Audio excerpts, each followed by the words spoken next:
సింహరాశి జాతకులారా తస్మాత్ జాగ్రత్త.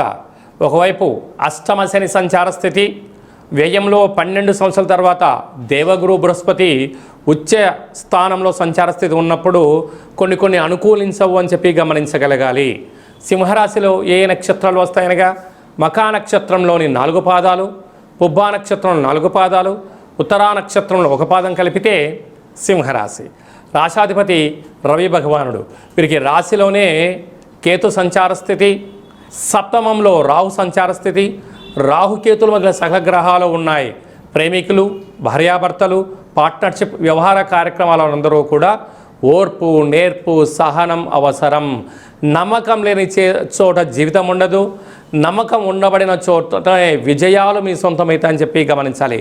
అష్టమ శని సంచార స్థితి, దూరావాయు జల ప్రయాణాలు చేసేటప్పుడు ఎన్నో జాగ్రత్తలు. దయచేసి ధనపరమైనటువంటి ఇబ్బందులు పొంచి ఉన్నాయి. అంతర్గత శత్రువులు పొంచి ఉన్నారు. నోరు జారారా, ఆవేశానికి వెళ్ళారా, పోలీస్ స్టేషన్లు, కోర్టు మెట్లు ఎక్కుతూ మీ యొక్క జీవితాన్ని అధోగతి చేసుకునే పరిస్థితి కనపడుతుంది. తస్మాత్ జాగ్రత్త. అలాగా 12 సంవత్సరాల తర్వాత దేవగురు బృహస్పతి కర్కాటక రాశిలో ఉచ్చస్థితిలో ఉండినను వ్యయం స్థానంలో అవ్వడం వలన నిత్యము ఏదో ఆందోళన, అగ్నిభయం, చోరభయం, అశాంతి, అనేక రకాలైన పరిస్థితులతో శతమతమయ్యే పరిస్థితి అధికంగా ఉంటుంది.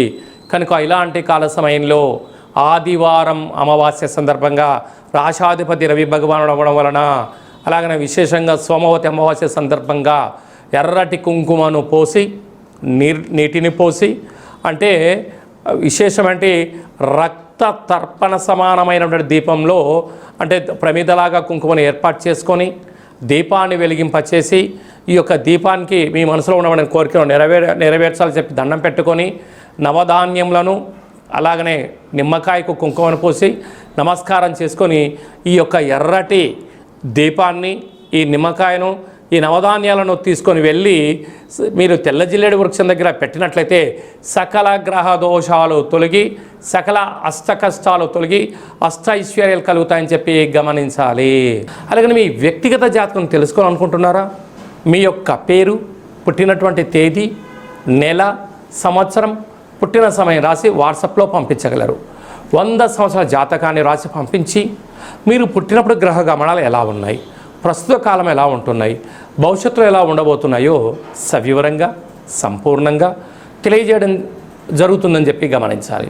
డేటా బర్త్లు లేనటువంటి వారికి పేరు యొక్క మొదటి అక్షరాన్ని అనుసరిస్తూ రాసే స్థితిగతులు తెలియచేస్తూ రమణ శాస్త్రం ద్వారా అనగా గవళ